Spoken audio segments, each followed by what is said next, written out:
Salve a igreja do Senhor Jesus. Amém. Quem veio escutar a voz do Senhor hoje, caminho? Antes da gente começar, repitam comigo: Senhor, não deixe os meus ouvidos se fecharem no meio da mensagem. Evangelho de Mateus, capítulo 26.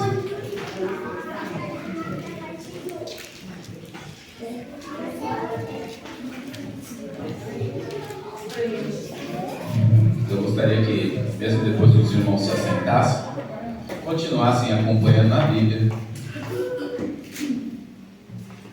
Todos encontraram? Evangelho de Mateus, capítulo 26. O texto diz assim: Quando Jesus acabou de proferir essas palavras, disse aos seus discípulos: Vocês sabem que daqui a 2 dias será celebrada a Páscoa, e o Filho do Homem será entregue para ser crucificado.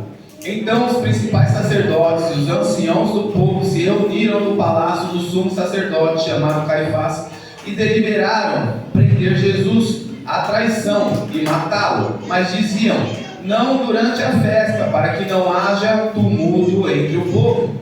A igreja pode se assentar. Quando Jesus estava em Betânia, na casa de Simão, o leproso, aproximou-se dele uma mulher trazendo um frasco feito de alabastro com um perfume precioso, que ela derramou sobre a cabeça de Jesus. Estando ele à mesa, vendo isso, os discípulos ficaram indignados e disseram: para que esse desperdício? Este perfume poderia ter sido vendido por muito dinheiro para ser dado aos pobres. Gostaria de começar a mensagem pelo começo da perseguição de Cristo. A palavra do Senhor vai nos mostrar que, visto que estava próximo o tempo, alguns decidiram planejar algo contra o Mestre, contra Jesus. Mas o que eu acho engraçado nesse texto é que a palavra vai nos dizer que, mesmo que não haja acusação para ele, mesmo que não haja nada lícito para o prender, eles todos se reuniram na casa de quem? De Caifás, o sumo sacerdote, para planejar algo contra Jesus. Mas muito me indigna, o texto está escrito que os anciãos se reuniram no palácio. Mas quem entra no palácio é só quem é de alto escalão. Quem entra no palácio? Só quem anda com o sumo sacerdote. Quem entra no palácio? Quem se mete com a política do povo. Quem entra no palácio? Só quem tem autoridade sobre o povo. Entraram no palácio de quem? Do sumo sacerdote. Mas Lucas, e aí? E aí que toda rebelião não começa quando eu não concordo com o seu projeto. Porque se eu não concordo com o seu projeto, eu apenas posso chegar para você e falar assim: olha, eu não concordei, Sandro, com a ideia que você teve. Tá bom, tá bom. Isso é sinceridade. Mas uma rebelião, ela começa quando nós agregamos outras pessoas, menos o dono do projeto. E aí, se eu não concordo com o Sandro, em vez de eu falar com o Sandro, eu venho e falo para o Adalberto: Adalberto, eu não curti esse projeto do Sandro não, e você? Ah, eu também não. Aí a gente desce e vai falar com o pastor Marinaldo: pastor, esse projeto do Sandro aí, ó, tá com nada. Mas nós não deveríamos respeitá-lo? Nós não deveríamos orar pela vida dele? Nós não deveríamos ser sinceros com o nosso irmão? Aleluia! Mas não. O que acontece nesse ambiente é que todos se reúnem na casa de alguém de alto escalão e começam a planejar uma rebelião contra alguém que não tinha o que ser preso. Só que infelizmente isso acontece nos dias de hoje. Reuniões sobre a igreja são feitas fora da igreja. E isso não é uma reunião. Porque se fosse uma reunião da igreja, acontecia na igreja. Isso é o início de uma rebelião. Aleluia! Por isso que eu pedi para a igreja acompanhar com a Bíblia aberta, porque não sou eu que estou dizendo, é o que está escrito. E muitas das vezes nós vamos ouvir alguém falar assim: ah não, está querendo me apontar, ah não, está querendo falar de mim. Querido, sabe ler? Está aqui. Já aconteceu 2000 anos atrás, não significa que não vai acontecer mais hoje. E o texto é bem claro que vai dizer que eles planejaram especificamente para ficar longe daqueles que não concordariam. Por quê? Porque tem muito mais gente que concorda com os projetos do que gente que não concorda com os projetos. Só que se eu falar, vão ser contra a minha rebelião. Então eu não posso falar para todo mundo, eu só posso falar para quem anda comigo. Olha que perigo. E isso começa a parecer que o futuro repete o passado. A palavra do Senhor vai nos mostrar que toda perseguição, ela não vem de baixo. A perseguição vem do mesmo nível em que estamos. Porque a palavra do Senhor vai dizer que eles se reuniram aonde? Na casa de Caifás, que era sumo sacerdote. Só que eles estavam falando de quem? Do sumo sacerdote, que era Jesus Cristo de Nazaré. A perseguição de Jesus não veio de Herodes. A perseguição de Jesus não veio de Roma. A perseguição de Jesus veio de quem dizia que esperava que ele viesse, mas ele não veio como queria que viesse. E aí, se você vem e não concorda comigo, logo eu puxo você no rodo. Eu te puxo o tapete, descarto você e espero que venha outro que faça do jeito que eu acho que tem que ser feito. Glória a Deus. Só que a palavra do Senhor vai continuar e vai dizer o quê? Que quando Jesus ele entra em Betânia, veio uma mulher com um perfume num vaso de alabastro, quebra o vaso e derrama aos seus pés. Isso é um momento de adoração que aquela mulher faz. Mas o que muito me impregna é porque foi tão específico o vaso de alabastro. E nós aprendemos há pouco tempo que o vaso de alabastro é um vaso transparente, de pedra transparente. Se é um vaso transparente, para que especificar que o vaso é um vaso? Não é para especificar que o vaso é um vaso, é para especificar que a pessoa era tão transparente que a única coisa que ela tinha era um perfume agradável dentro de si para adorar o Mestre. Aquilo estava mostrando que quem adora em espírito e em verdade, adora de verdade, não tem capa, não precisa de vaso colorido para enfeitar, mas tem sinceridade no seu coração para derramar os pés de Jesus. Enquanto alguém está adorando em espírito de verdade, tem um infeliz do outro lado dizendo: é desperdício. O tempo dele já está próximo. Para que você vai se derramar desse jeito? A gente podia ser lucrativo com isso e dar aos pobres. Mas em algum texto vai nos mostrar que João fala aqui. Judas, quando profere essas palavras, ele está dizendo que Judas era ladrão. Ele não estava preocupado em adorar em espírito e em verdade. Na verdade, ele estava falando o quê? Já que ele está dizendo que o tempo dele está próximo, vamos lucrar o máximo que puder com o que nós podemos arrancar dele. E logo se começa o quê? O comércio do Evangelho. Enquanto tem gente adorando em espírito e em verdade, tem gente querendo lucrar ou maquiar as coisas para agradar o próprio êxito. E isso infelizmente continua se repetindo nos dias de hoje. O texto vai continuar e vai dizer que Jesus nos repreende e fala: grande, boa e agradável coisa é o que essa mulher faz. Adora em espírito e em verdade. Ela não está preocupada com quem está olhando ela. Ela não está preocupada com quanto custou o perfume. Ela não está preocupada com o que vão falar, mas ela está preocupada em adorar isso. Aleluia! Santo é o Senhor. Passado esse tempo, a palavra do Senhor vai dizer que então um dos 12, chamado Judas Iscariotes, vai à casa de Caifás e diz: o quanto vocês me darão para que eu entregue a vocês? E pagaram-lhe 30 moedas de prata. E deste momento em diante, Judas buscava boa ocasião para entregar Jesus. Qual é o lucro e eu não digo de financeiro, eu digo de espiritual, que nós ganhamos ou recebemos por perseguir um irmão. O que estamos ganhando com isso? Para que estamos gastando a nossa vida? Qual lucro estamos tendo em apontar o irmão ao nosso lado?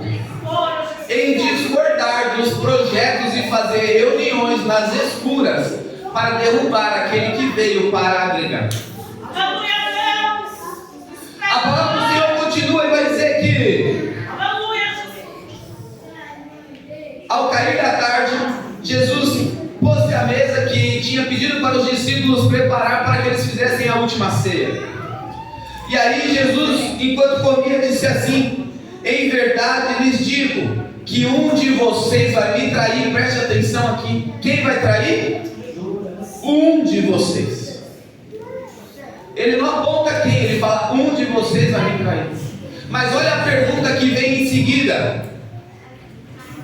E eles, muito entristecidos, começaram a olhar um para o outro e perguntar: por acaso seria eu, Senhor? Mas ele disse o quê? Um de vocês vai me trair. Aleluia. Um de vocês vai me trair. Olhe para o irmão do seu lado e pergunte: seria eu? Eram 12. Um ia trair. Porque a dúvida pairou sobre todo mundo. Meu Deus santo. Tem um ditado popular, pastor, que diz assim: quem não tem telhado de vidro, que atire a primeira pedra. Em outra passagem, Jesus vai dizer para os perseguidores: quem não tem pecado, que atire a primeira pedra. Nessa passagem a gente vê que, mesmo sendo discípulos, mesmo orando com ele, mesmo estando com ele, sabendo que um vai trair, todo mundo tem o telhado de vidro. Senão a dúvida não apareceria. Todo mundo fala um do outro, e isso não é exclusividade. Aleluia. Aleluia. A missionária Sânia estava falando aqui, eu estava pensando: prega no meu lugar, minha filha. Já era isso que eu ia falar. Quando um dedo vai, pelo menos 3 está apontando de volta. Ninguém pode olhar no espelho e falar: eu sou inocente. Glória a Deus. Aleluia. Ninguém pode bater no peito e falar: eu nunca aprontei nada. Aleluia. Se Aleluia. nós tacar a pedra para cima, ela arrebenta o nosso telhado. Deus. Presta atenção.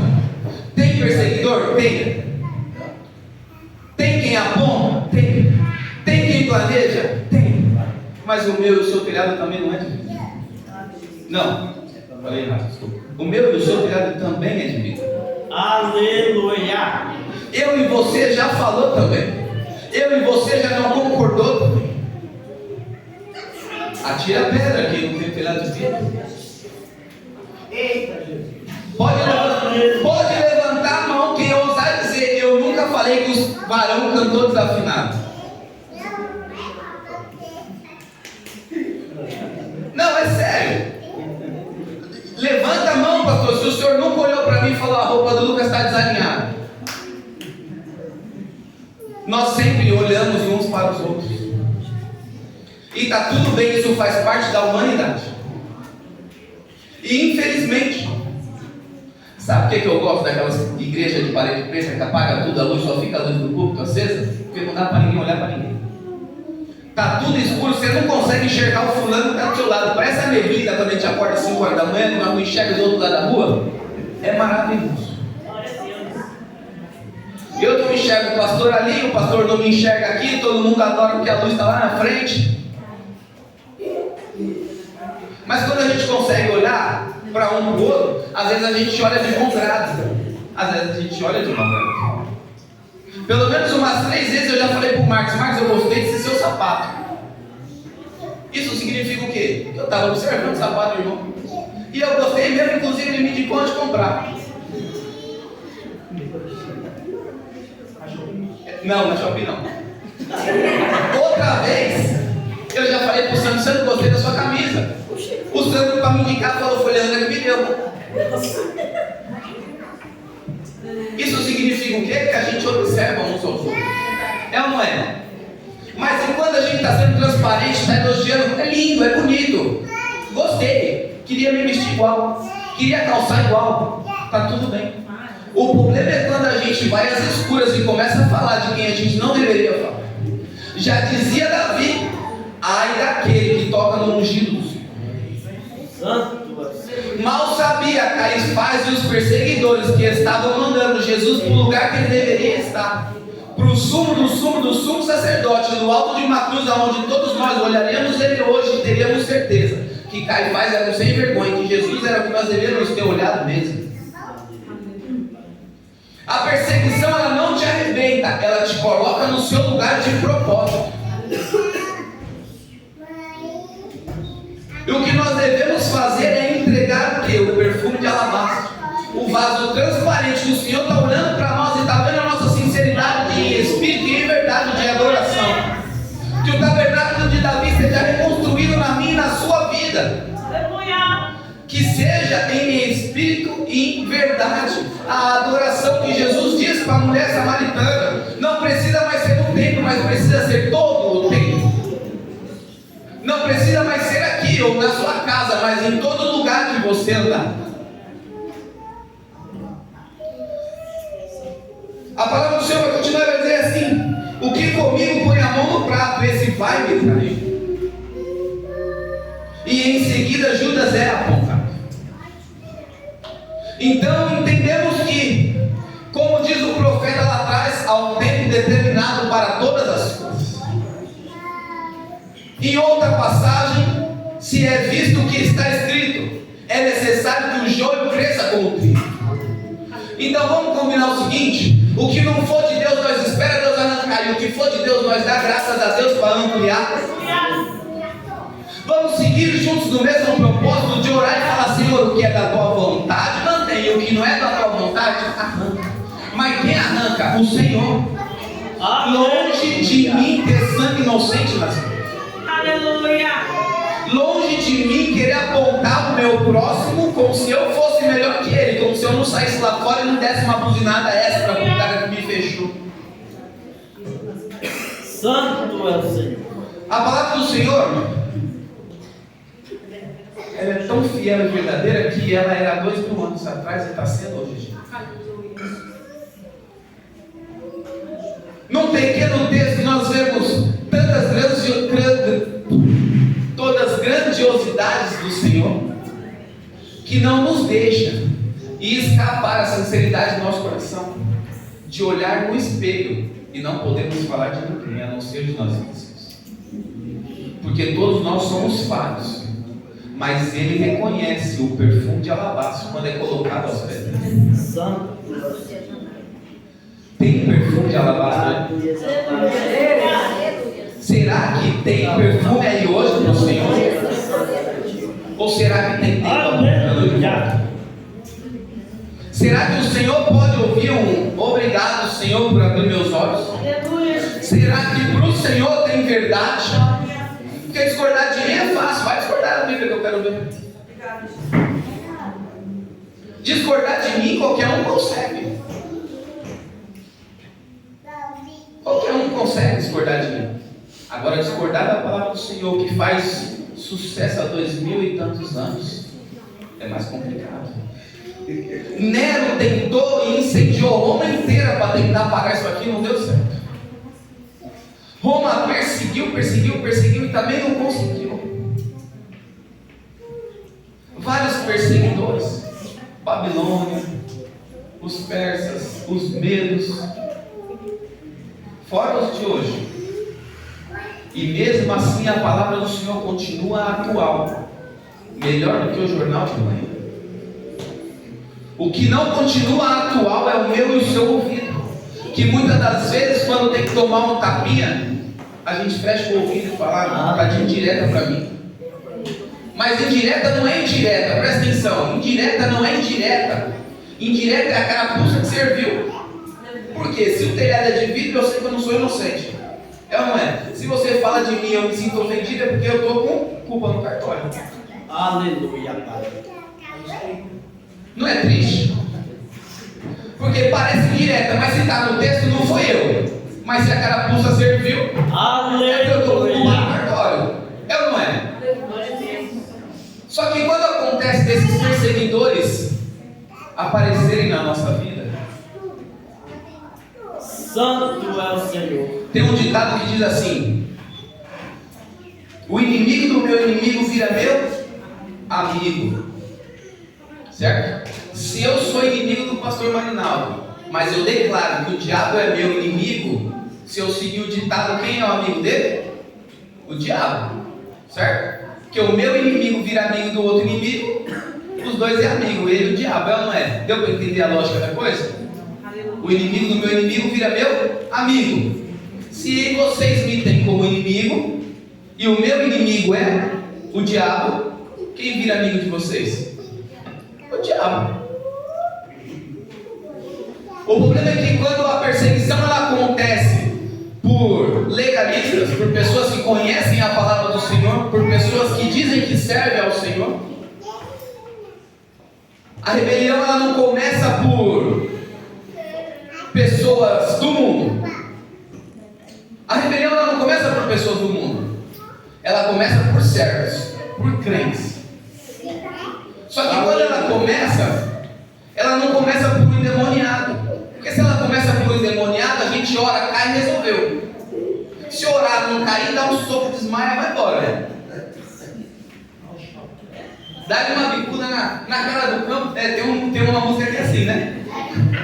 Presta atenção. Se a rebelião vem de um endemoniado, se orou, caiu, amanhã é outro dia, é uma pessoa renovada. Mas quando a pessoa é crente, ela não é endemoniada, mas ela está prestando serviço para o diabo. E aí, se ela presta serviço para o diabo, você ora, ela não cai. Mas ela continua parecendo que é o sumo sacerdote. Ela continua pregando se nada tivesse acontecido. Ela continua cantando como se nada tivesse acontecido. Ela continua orando como se nada tivesse acontecido. Aleluia. E aí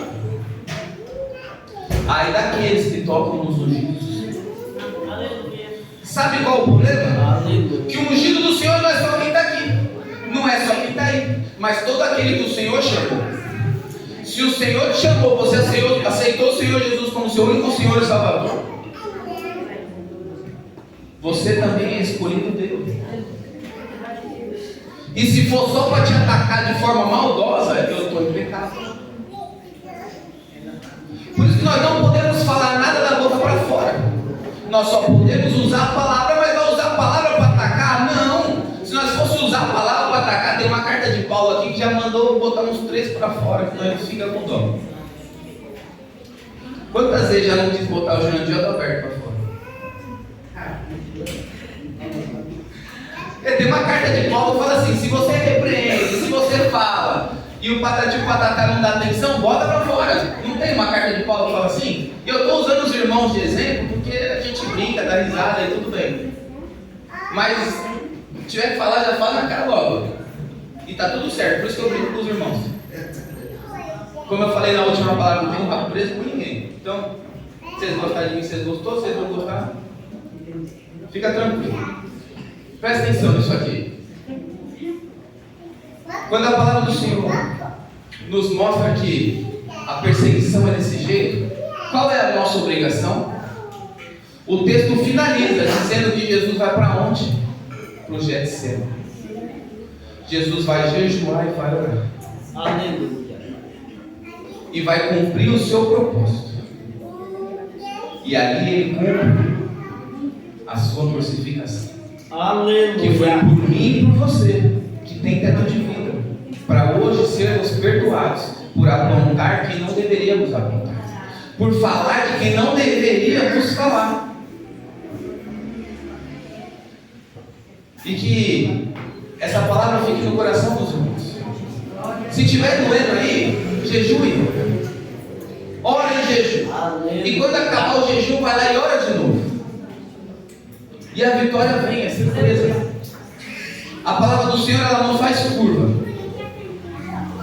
Que o fato ele vai ser consumado e o Senhor vai mostrar quem é joio e quem é trigo. Mas não cabe a mim e a você apontar esse dedão bonito e querer julgar quando nós não deveríamos julgar. Amém? Amém. Que a palavra fique no coração dos irmãos. Os irmãos tenham paciência comigo porque está escrito, não foi? Eu agradeço.